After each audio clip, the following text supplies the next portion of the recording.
Bienvenue à nouveau. Nous sommes rejoints aujourd'hui par Nicolas Petro, professeur de sciences politiques à l'Université du Rhode Island et ancien assistant spécial pour la politique sur l'Union soviétique au sein du département d'État américain. Merci d'être revenu.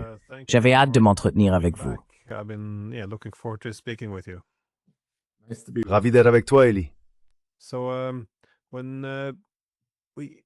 Il semble donc que la guerre en Ukraine touche à sa fin.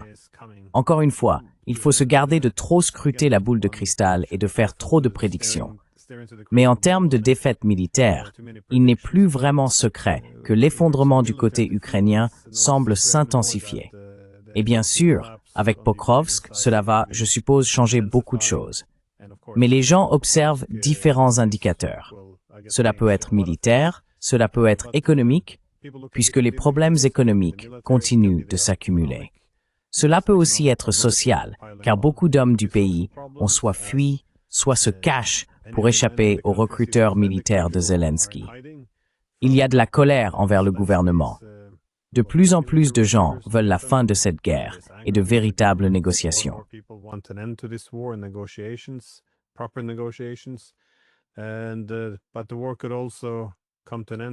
Mais la guerre pourrait aussi prendre fin en raison du manque de stabilité politique. Je pense que la position de Zelensky semble s'affaiblir, surtout avec le scandale de corruption. Un autre indicateur serait le déclin du soutien international au sein du public occidental, mais aussi la difficulté croissante à financer l'ensemble de cette entreprise et à fournir du matériel militaire. Le fait que les États-Unis s'en lavent plus ou moins les mains est un bon signe qu'ils sont au moins capables de soutenir le combat comme ils l'ont fait par le passé. Comment évaluez-vous cette période très critique, à la fois pour l'Ukraine et pour l'OTAN, dans cette guerre par procuration? Si l'on examine d'abord le volet économique, comment voyez-vous la situation?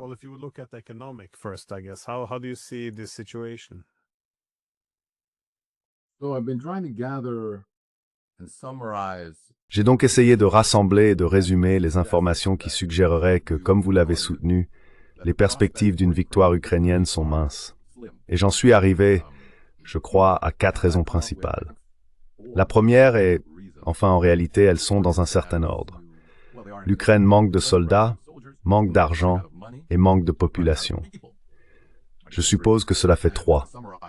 Et pour résumer ce que j'ai pu recueillir, selon le procureur général ukrainien, 40 à 50% des forces armées ukrainiennes sont actuellement considérées comme des déserteurs ou absentes sans permission.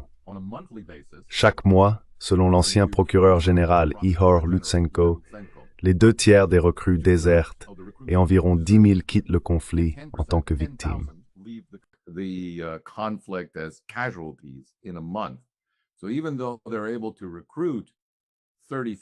Donc même s'ils parviennent à recruter 30 000 personnes par mois, cela n'augmente pas réellement les effectifs au final, en raison du nombre élevé de désertions et de morts.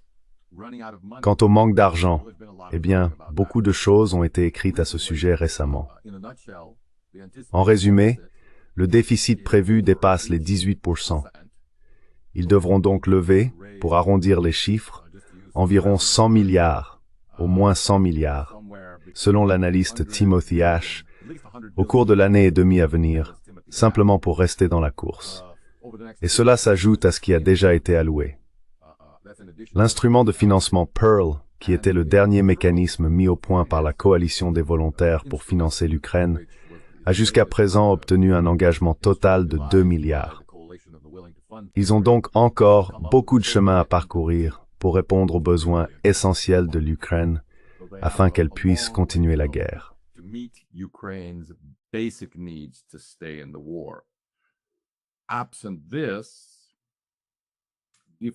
En l'absence de cela, le défaut est inévitable, mais il peut être géré de différentes manières. J'y reviendrai un peu plus tard. Mais je suppose qu'au final, je ne dirai pas que l'Ukraine est contrainte de mettre fin à la guerre, et j'expliquerai pourquoi dans un instant. Le troisième point est que l'Ukraine manque de population. Je crois que la BBC Ukraine a estimé qu'il y a actuellement 28,7 millions d'habitants dans le pays. contre un pic de 52 millions en 1991. Le taux de mortalité le plus élevé au monde, le taux de natalité le plus bas. Et rien de tout cela n'augure bien pour l'avenir de l'Ukraine.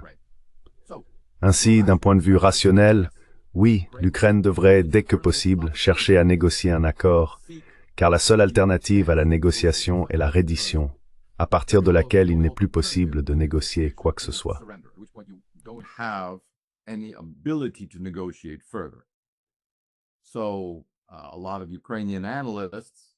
Ainsi, de nombreux analystes ukrainiens qui s'opposent à la stratégie du régime ou s'en montrent sceptiques affirment qu'au vu de ces scénarios, le pays devrait déjà être en train de négocier afin d'obtenir le meilleur accord possible. Tant que la Russie est encore disposée à négocier, il reste une chance de tirer quelque chose et de survivre. Car une fois un accord conclu, beaucoup, bien que pas tous, de ces tendances négatives pourraient commencer à s'inverser.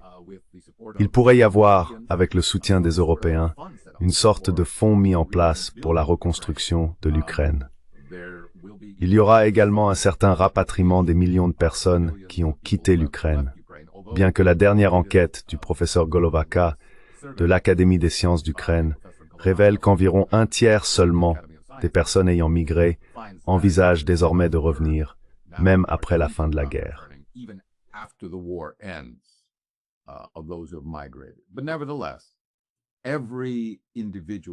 Néanmoins, chaque individu contribue à la reconstruction de l'Ukraine.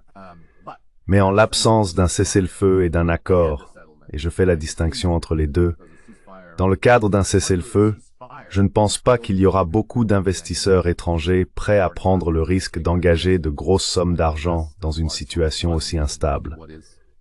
En revanche, avec un traité de paix à long terme, ce type d'investissement devient possible.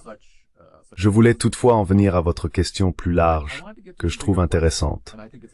Cela signifie-t-il que l'Ukraine va entamer des négociations sérieuses? Car jusqu'à présent, elle a refusé de négocier. En pratique, elle a déclaré d'abord un cessez-le-feu, puis des négociations, ce qui bien sûr n'est pas la manière dont les négociations se sont jamais déroulées dans l'histoire.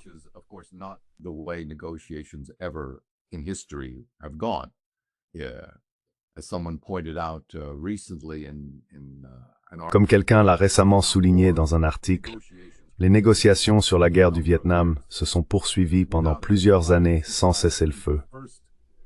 Le cessez-le-feu est le premier résultat concret des négociations de paix. Sans cela, nous nous retrouvons dans une situation semblable à celle de la Corée, où il n'y a pas de véritable paix. La guerre continue toujours. Techniquement, les États-Unis sont encore en guerre avec la Corée du Nord. Mais il existe un cessez-le-feu prolongé.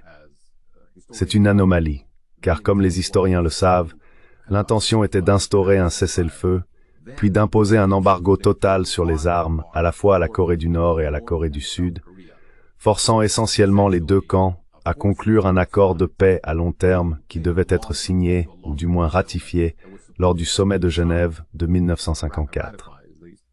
Mais entre-temps, les États-Unis ont oublié la Corée et se sont intéressés au Vietnam.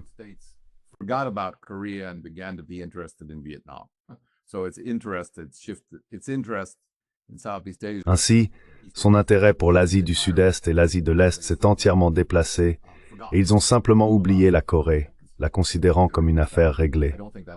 Je ne pense pas que ce sera le cas ici. Je pense que le scénario en Ukraine, compte tenu des sentiments nationalistes dans le pays, est plus susceptible de ressembler à celui du Moyen-Orient, où nous avons connu des cessations de feu périodiques. Mais à tout moment, les hostilités peuvent reprendre. Et c'est, bien sûr, exactement ce que les nationalistes ukrainiens les plus fervents anticipent. Ce qu'ils aimeraient essentiellement voir comme une manière de résoudre la situation. Ainsi, compte tenu de la complexité interne et du fait que de nombreux dirigeants européens, à mon avis, ont investi une trop grande part de leur carrière politique dans la défense de l'Ukraine, ils ne sont pas disposés à renoncer à leurs objectifs maximalistes pour ce pays.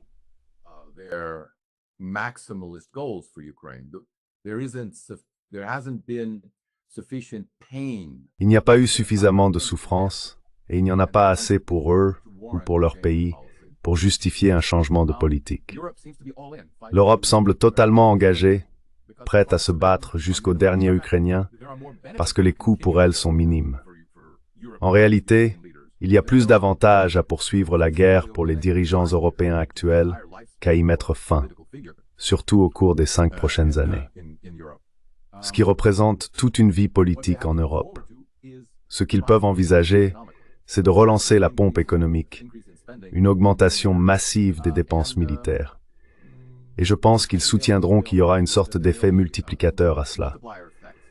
Ils diront que c'est bénéfique, car cela défend l'Europe, réduit le chômage et offre la possibilité de renforcer l'État de plusieurs manières, pas seulement sur le plan militaire. Secure the state in more ways than even militarily. There will probably be restrictions on borders. There will be all sorts of. Il y aura probablement des restrictions aux frontières. Il y aura toutes sortes de législations nationales visant à traquer les ennemis de l'État, dont beaucoup seront désignés comme venant de Russie, mais pas seulement de Russie. Ils pourraient aussi venir de nombreux autres pays. Et tout cela donnera, pense-t-il, aux partis centristes et de centre-gauche juste la bonne teinte de politique de droite pour séduire et détourner le soutien de l'influence croissante des partis d'extrême droite en Europe. Je ne vois donc pas les dirigeants européens actuels renoncer à leur stratégie actuelle. Cela donnera un espoir injustifié à la direction ukrainienne actuelle, et il est probable qu'ils continueront, je pense, la guerre aussi longtemps que cela sera humainement et inhumainement possible, malheureusement. And inhumanly possible, unfortunately. Eh bien, si l'on regarde du côté russe, je pense qu'ils seraient très intéressés à parvenir à un accord ou à mettre fin à la guerre, pour arrêter les tueries et bien sûr, obtenir un véritable règlement. Cela dit, j'ai l'impression que plus l'Ukraine se rapproche de l'effondrement, moins les Russes auront d'incitation à accepter un compromis ou un accord. Et une partie de la raison, du moins telle que je l'aperçois, est qu'ils ne croient pas que quoi que ce soit signé par l'Occident sera réellement respecté. Ils se souviennent de 2014, lorsque les Européens étaient censés être les garants du gouvernement d'unité. Ils se rappellent que les pays occidentaux ont signé les accords de Minsk. Mais ils se souviennent aussi qu'en 2019, ces mêmes pays ont fait pression sur Zelensky pour qu'il abandonne la plateforme de paix.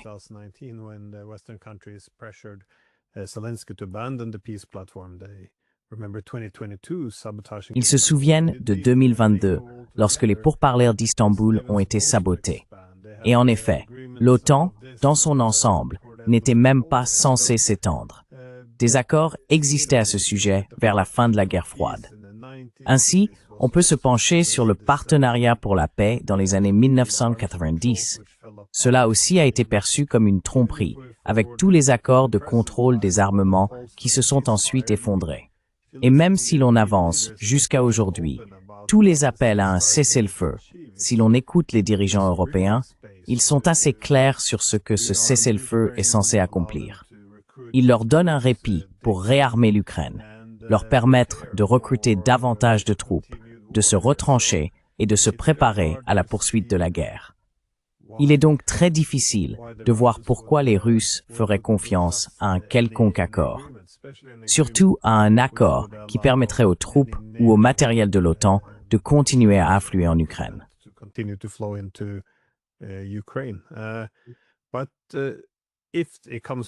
Mais s'il devait y avoir un effondrement, que penses-tu que les Russes essaieraient de prendre?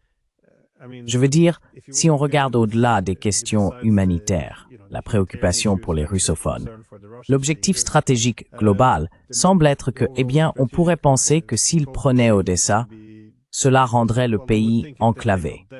Cela ne le rendrait pas impuissant, mais cela rendrait très difficile pour l'Ukraine de représenter à nouveau une menace pour la Russie à l'avenir, en tant que proxy de l'OTAN ou tête de pont. Vois-tu les Russes aller jusque-là, aller jusqu'à Odessa? Parce que c'est quelque chose qui pourrait vraiment déclencher une plus grande implication, au moins française et britannique. Eux aussi, ils veulent vraiment Odessa, on dirait. Yeah. Well, that was Oui. Eh bien, c'était, je suppose, en partie la justification de la guerre de Crimée au milieu du XIXe siècle. Et nous savons que, sous le ministre ukrainien de la Défense, Reznikov, l'Ukraine a signé un accord avec l'armée britannique pour établir une base sur la mer Noire, une nouvelle fortification qui serait soutenue et financée par les Britanniques. Ces ambitions persistent donc depuis un certain temps. Mais je ne sais pas. Je n'ai aucune idée de la grande stratégie de la Russie, et une partie d'entre elles sera sans aucun doute opportuniste. En d'autres termes, jusqu'où la Russie pourrait être prête à aller dans l'expansion de son territoire et de son influence dépendra de la manière dont les défenses de l'Ukraine s'effondreront. Ukraine's defenses collapse. And there are many scenarios that one can imagine. On peut imaginer de nombreux scénarios. Cependant, la Russie bénéficie d'un avantage psychologique et stratégique par rapport à l'Ukraine, dans la mesure où ses objectifs déclarés, à savoir la libération des 4 territoires qu'elle revendique désormais, plus la Crimée, donc 5 régions, semblent au moins plausiblement à portée de main. En revanche, les objectifs militaires de l'Ukraine qui n'ont pas changé depuis l'invasion, consistant à rétablir les frontières de 1991, c'est-à-dire à reprendre l'ensemble des 5 régions. Cela paraît de plus en plus improbable. Ainsi, si l'on suppose que le scénario le plus probable est que la Russie atteigne ses objectifs militaires déclarés, la question devient alors, dans quelle mesure est-il souhaitable de redéfinir ces objectifs maintenant, après 4 années de guerre?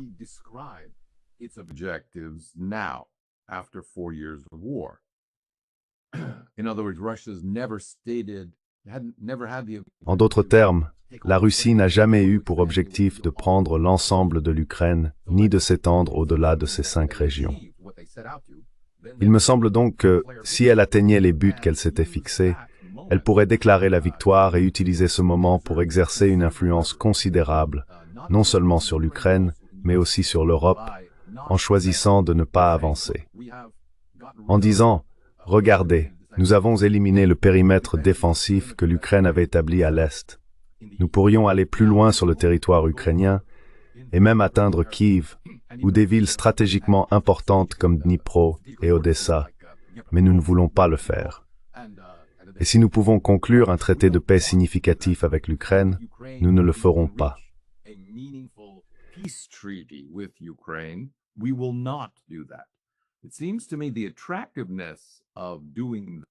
Il me semble que l'attrait pour la Russie d'adopter cette position réside dans le fait que, voyant l'inévitabilité de nouvelles pertes, certaines têtes plus rationnelles en Ukraine pourraient alors être disposées à négocier. Mais cela permettrait aussi de démentir un récit standard de l'OTAN, selon lequel la Russie avance sans réfléchir dès qu'elle le peut, veut s'emparer de toute l'Ukraine et ne s'arrêtera même pas à la frontière. Eh bien, si la Russie s'arrête à son objectif, s'arrête réellement, et cherche à négocier à l'endroit qu'elle s'était fixé il y a 4 ans, sans avancer immédiatement, je pense que ce serait un coup considérable porté aux forces pro-guerre en Europe.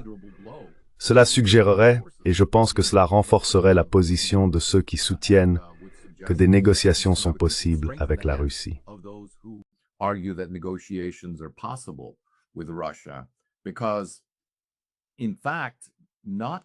Parce qu'en réalité, peu de personnes en dehors de certains intérêts militaro-industriels souhaitent une expansion aussi spectaculaire du budget militaire, compte tenu des coûts que cela imposerait aux populations en Europe.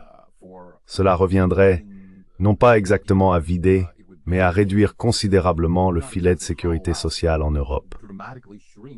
Et les conséquences de cela, à mon avis, ne sont pas vraiment bien réfléchies et n'ont pas encore été mises à l'épreuve dans la politique de l'humain commun. Je ne pense pas que cela se passera bien pour les partis qui soutiennent la guerre au détriment du bien-être social.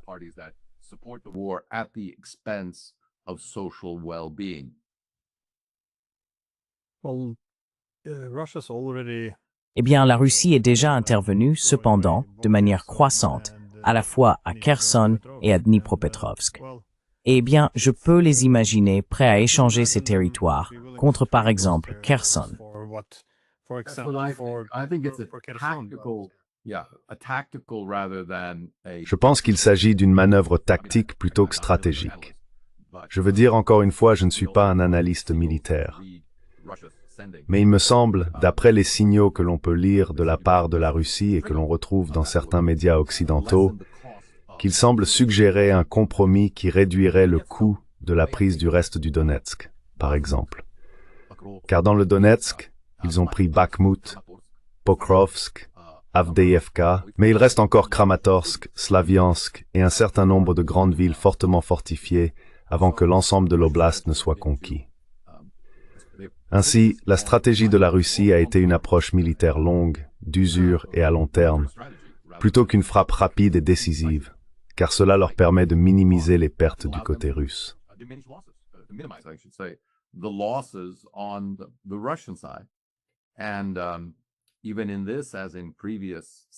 Et même dans ce cas, comme lors des précédents sièges qu'ils ont menés dans le Donbass, ils ont offert aux soldats ukrainiens la possibilité de se retirer. Mais il semble que les soldats ukrainiens aient reçu l'ordre de leur commandant de ne pas se retirer. Cela a conduit directement aux très lourdes pertes que subissent actuellement les forces ukrainiennes. Car les Russes, d'après ce que je comprends, disposent d'une telle supériorité en artillerie et en drones que les soldats russes n'interviennent qu'après que les frappes de drones et d'artillerie ont fait leur travail, se livrant essentiellement à des opérations de nettoyage.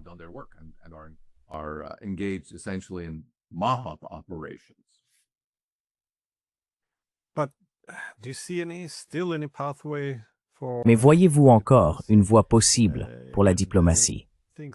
Les choses vont de mal en pis à une vitesse incroyable. Et pourtant, les Européens ne semblent avoir aucune intention d'ouvrir ne serait-ce qu'un dialogue diplomatique avec les Russes. Ils ne veulent même pas leur parler. Et au contraire, il semble y avoir, comme vous l'avez suggéré plus tôt, une sorte de volonté d'entrer en guerre d'une manière ou d'une autre. En effet, la stratégie des Ukrainiens semble être de faire intervenir l'OTAN et celle des Européens de tenter d'impliquer les Américains. Il est donc très difficile de comprendre certains de ces politiciens s'ils pensent vraiment ce qu'ils disent. Mais encore une fois, la rhétorique indique qu'ils se préparent à la guerre. Ils disent qu'ils se préparent à la guerre. L'argent est désormais injecté dans l'armée. Ce n'est pas un budget défensif, c'est aussi un budget de guerre. On a donc l'impression que la diplomatie est globalement rejetée et que des préparatifs sont en cours pour la guerre.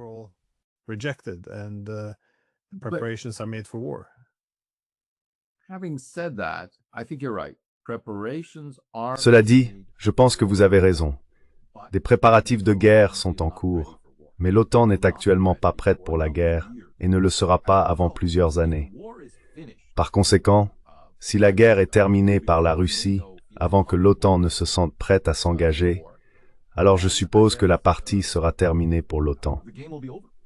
Je pense qu'une partie de la logique plus profonde du soutien à l'Ukraine, quel qu'en soit le niveau, même minimal, et du fait de lui accorder tout le soutien rhétorique que l'OTAN et l'UPMOPERON peuvent offrir, consiste précisément non pas à donner à l'Ukraine une chance de survivre, mais plutôt à donner à l'OTAN le temps de se réarmer, moment auquel ces menaces d'intervention deviendront plus crédibles.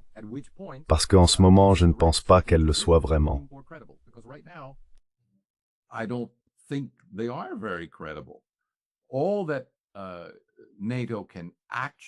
Tout ce que l'OTAN peut réellement faire à travers cette coalition de volontaires, c'est envoyer quelques milliers, peut-être des dizaines de milliers, mais probablement moins de 50 000 soldats. Rappelez-vous, l'armée britannique entière compte quoi? 70 000 ou 80 000 soldats. Il n'y a tout simplement pas assez de main-d'œuvre. Il n'y a pas la technologie. L'OTAN n'est pas prête pour la guerre.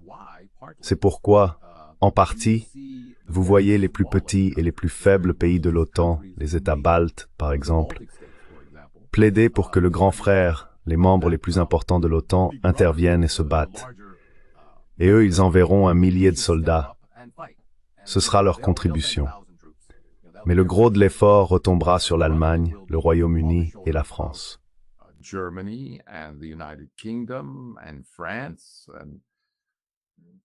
and as a result, Et par conséquent, il existe une véritable fracture au sein de l'OTAN.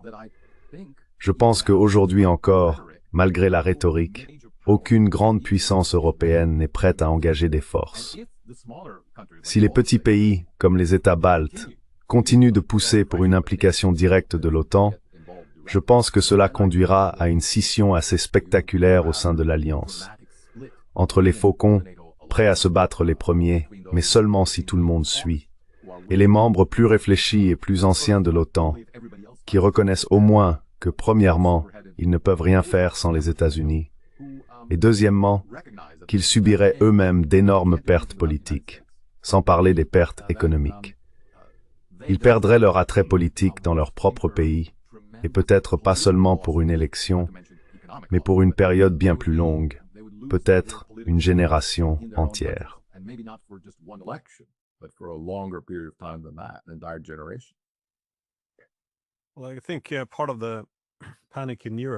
Eh bien, je pense qu'une partie de la panique en Europe n'est pas forcément liée uniquement à la Russie ou à l'Ukraine. La véritable inquiétude concerne ce qu'il adviendra du continent après cette guerre, car nos dirigeants ont tout misé. Ils ont envoyé toutes leurs armes, sacrifié une grande partie des économies européennes, menti et diffusé de la propagande sans relâche. Et il devient de plus en plus évident qu'ils ne seront pas en position d'écrire l'histoire une fois la guerre terminée. Alors, étant donné que tant de choses ont été mises en jeu, comment pensez-vous, enfin, à quoi ressemblera l'Europe après la guerre si elle se termine par une victoire militaire russe et que la Russie dicte essentiellement les conditions?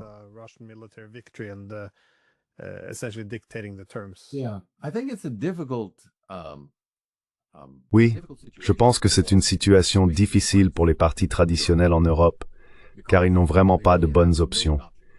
S'ils continuent à financer la guerre, elle ne fera que s'éterniser. Mais les conséquences économiques pour eux seront dévastatrices.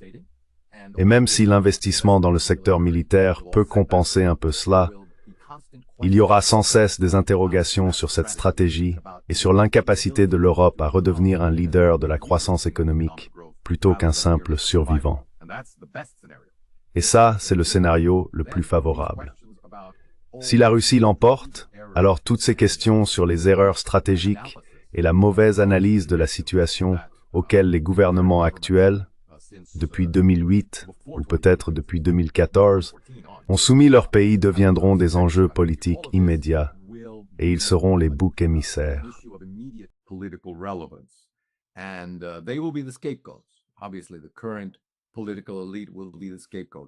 De toute évidence, l'élite politique actuelle sera le bouc émissaire, ce qui pourrait provoquer un séisme dans la politique européenne, du genre à aplanir le terrain et à créer de nouveaux partis et de nouvelles opportunités politiques, balayant la grande coalition qui, soit dit en passant, n'était jamais censée être recréée après les dernières élections. Lors de ces élections, le SPD en Allemagne, les sociodémocrates, s'était séparé des chrétiens démocrates précisément parce qu'ils n'avaient plus d'identité propre au sein de cette grande coalition, étant constamment éclipsés par le parti le plus important. Néanmoins, ils ont accepté d'y participer cette fois-ci. Mais la question plus profonde est de savoir pourquoi quelqu'un voterait encore pour les sociodémocrates alors qu'ils seront toujours subordonnés à leurs partenaires de coalition, lequel, du moins idéologiquement, se trouve dans le camp opposé à celui des chrétiens démocrates.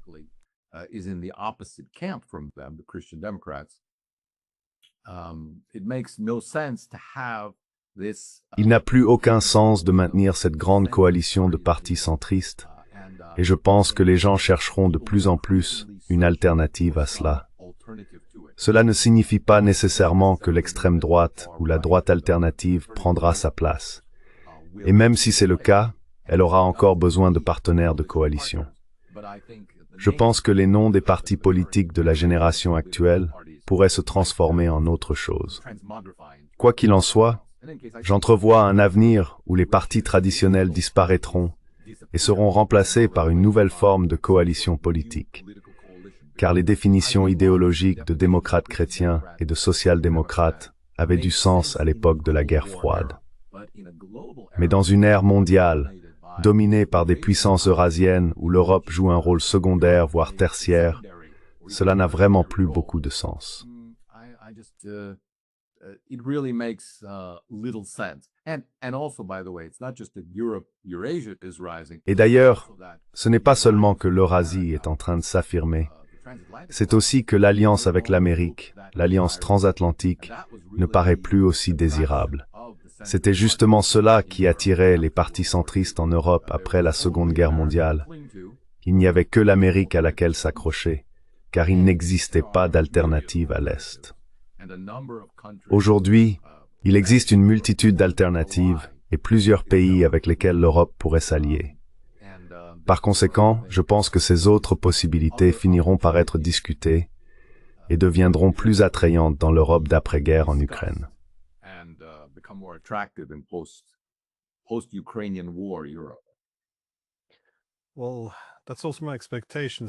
Eh bien, c'est aussi ce à quoi je m'attends.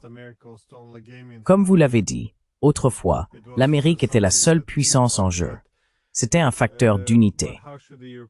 Mais comment les Européens devraient-ils réagir au déclin des États-Unis? Car certains préféreraient consolider ce qu'il reste de l'Occident politique en réduisant les liens avec la Chine, la Russie et d'autres, et en promettant davantage de loyauté envers les États-Unis afin de reconstruire cet Occident politique.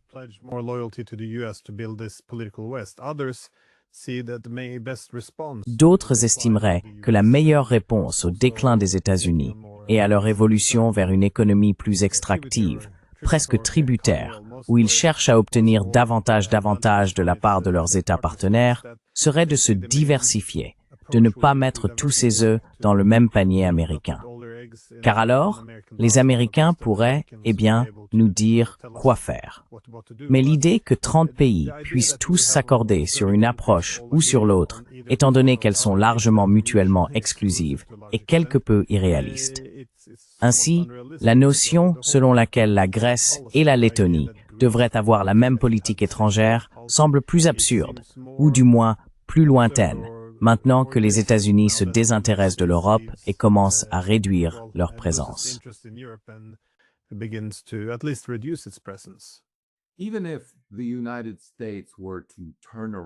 Même si les États-Unis devaient se réorienter sous une présidence ultérieure et manifester un regain d'intérêt pour l'Europe, je pense qu'ils auraient encore du mal à susciter l'intérêt de l'Europe dans un monde plus équilibré en termes d'opportunités économiques et politiques. La différence entre les deux scénarios que vous venez de décrire est que l'un se tourne vers le passé et l'autre aussi, devrais-je dire, parce qu'on y perçoit de la stabilité, de la prévisibilité et de la certitude. C'est ce qu'on vend aujourd'hui au public européen. Ne vous inquiétez pas de l'avenir. Continuons simplement à faire ce que nous avons toujours fait et tournons-nous vers les États-Unis.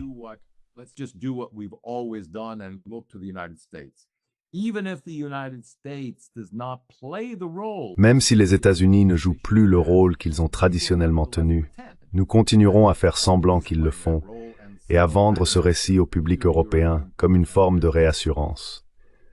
L'autre option est plus difficile à faire accepter, se tourner vers l'avenir et ne pas en avoir peur. Nous ne savons pas exactement où se situeront nos alliances et nos meilleurs amis dans un monde futur dominé par l'Eurasie. Mais c'est un monde d'opportunités pour l'Europe plutôt qu'un monde de crainte. Je pense que cette dernière vision est la plus porteuse d'espoir, mais elle est plus difficile à promouvoir, surtout auprès des élites politiques actuelles en Europe. Et c'est là que l'on commence à voir différentes élites dans différents pays faire des choix stratégiques différents.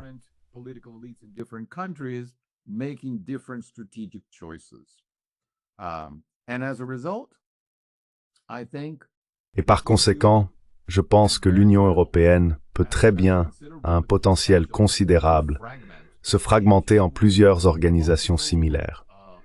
Après tout, avant que l'Union européenne ne devienne l'Union européenne, il y avait la Communauté économique européenne et la Communauté européenne, ainsi que sa rivale en Europe, l'Association européenne de libre-échange.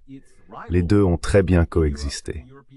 La différence philosophique fondamentale entre elles était que l'Union européenne s'engageait dans une forme de contenu multinational, une définition de l'Europe comme un espace unique, tandis que l'Association européenne de libre-échange soutenait essentiellement que tout ce que nous voulons vraiment, c'est le libre-échange, la libre circulation et les opportunités.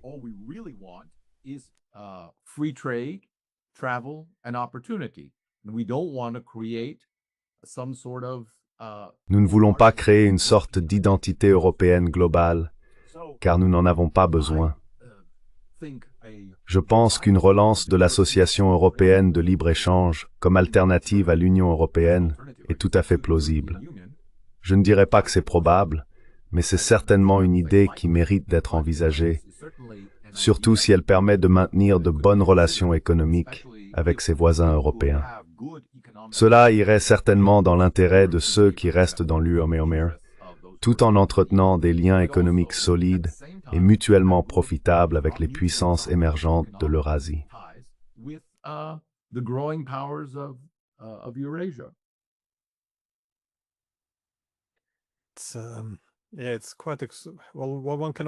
Oui, c'est assez...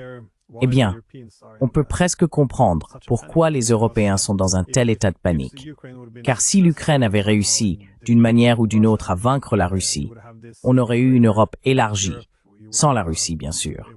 Mais avec les Ukrainiens, des centaines de milliers de soldats aguerris, prêts non seulement à affaiblir, mais aussi à marginaliser le rôle de la Russie en Europe. Les Américains se sentiraient plus à l'aise de rester. Il semble que dans ce combat, c'était vraiment tout ou rien. Et ils ont tenté leur chance.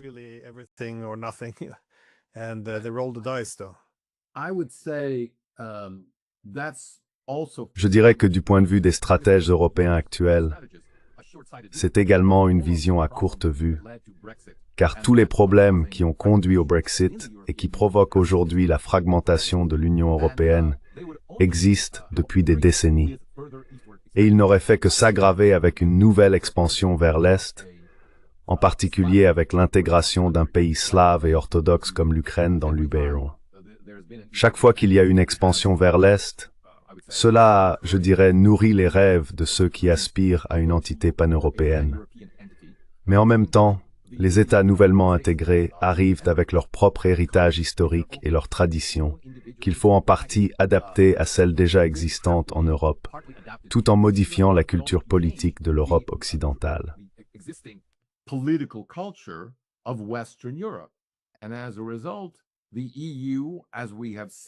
Et par conséquent, l'UE, comme nous l'avons vu ces dernières années, est devenue beaucoup moins libérale.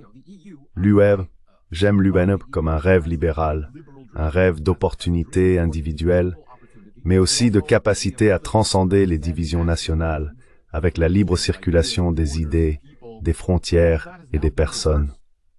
Tout cela a maintenant été inversé, et on ne peut pas dire que ce soit uniquement une réaction à la guerre, car tout le monde comprend que la guerre, je dirais, n'avait pas besoin d'être menée par l'Europe de la manière dont elle l'a été. L'une des raisons pour lesquelles l'UE, à mon avis, s'est autant impliquée, c'est que les élites au sein de l'UE cherchaient déjà des occasions de Pyongyang d'exercer un plus grand contrôle sur les libertés internes.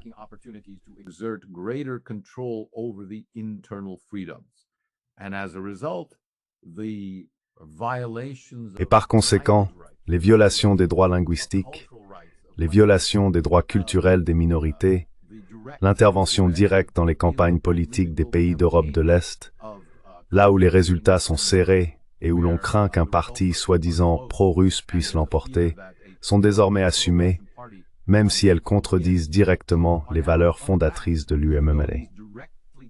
En conséquence, cette contradiction ne peut plus être dissimulée et conduira inévitablement à une augmentation des tensions au sein de l'UPOR, ce qui, je le crains, mènera à une forme de scission à l'avenir.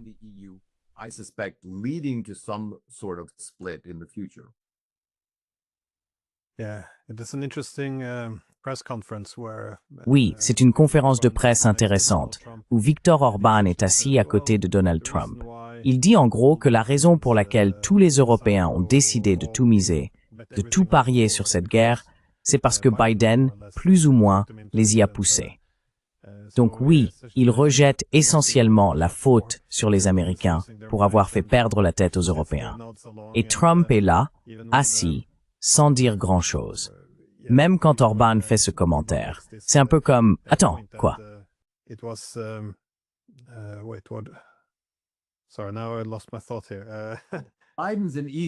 Désolé, j'ai perdu le fil de ma pensée. Biden est un bouc émissaire facile parce qu'il n'est plus au pouvoir. Et il y a vraiment, eh bien vous savez, Orban n'est pas un idiot. Il sait qu'il n'a pas besoin d'insulter les dirigeants politiques actuels en se référant à leurs prédécesseurs immédiats et en les blâmant. Il est plus simple de tout mettre sur le dos de Biden. Mais il a déjà dit à d'autres moments que la direction politique européenne qui nous a conduits à la guerre, à soutenir cette guerre sans réserve, est tout aussi fautive que l'ancienne direction politique américaine. Et bien sûr, la direction politique actuelle ne fait que poursuivre leur politique. Il est donc facile pour tout observateur de voir le lien.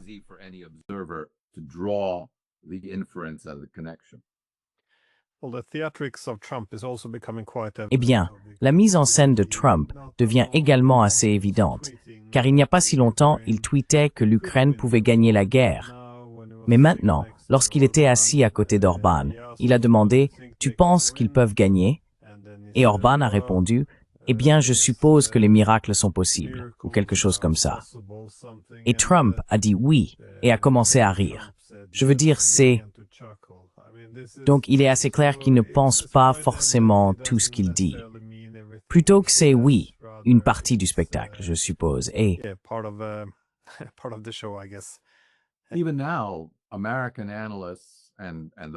même aujourd'hui, les analystes américains et ceux du monde entier observent ce que dit Trump et je ne sais pas. Je pense que sa stratégie consiste simplement à ne pas être prévisible. Si une semaine il dit une chose, je crois que quelque part dans son esprit, il pense déjà à dire le contraire dans les 2 semaines suivantes, parce qu'il estime que cela lui donne une marge de manœuvre vis-à-vis de ses nombreux adversaires, tant intérieurs qu'étrangers. Ce qu'il ne comprend pas, et il n'a d'ailleurs aucune raison de le faire, ce n'est pas son rôle, c'est que cela devrait être celui du secrétaire d'État et des analystes professionnels de l'armée, du renseignement et du département d'État de lui faire remarquer qu'il fait de la politique à chaque fois qu'il fait une déclaration. Et lorsque cette déclaration se contredit sans cesse, l'Amérique paraît peu fiable et indécise. Cela aussi a des camps sur la manière dont il peut mener sa politique.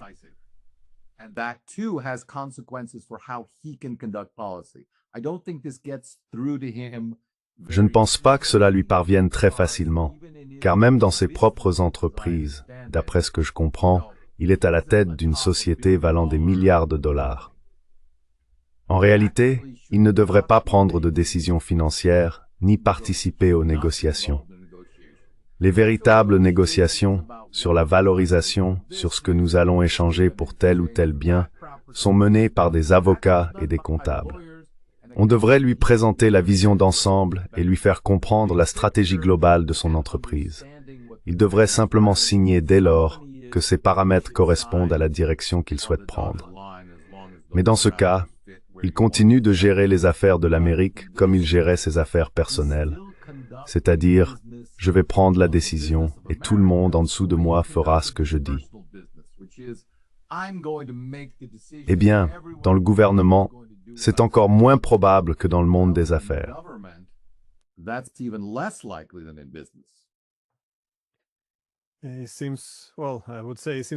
il semble, eh bien, je dirais qu'il semble être en train de l'apprendre, mais peut-être pas encore tout à fait. Quoi qu'il en soit, merci d'avoir pris le temps. J'apprécie cela. C'est une évolution fascinante. On a l'impression que les changements qui se produisaient auparavant de mois en mois se font désormais presque de semaine en semaine, puis de jour en jour. Les changements se produisent à une vitesse croissante, ce qui,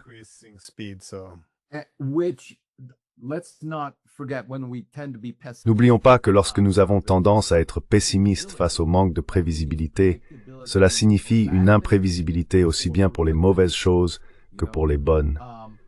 La percée soudaine, le rencontrons-nous à Anchorage, le rencontrons-nous à Budapest, le rencontrons-nous où que ce soit. Ces opportunités naissent également de cette incertitude. Alors ne soyons pas trop pessimistes. Je suis d'accord. Merci. Merci. I agree. Thank you. Thank you.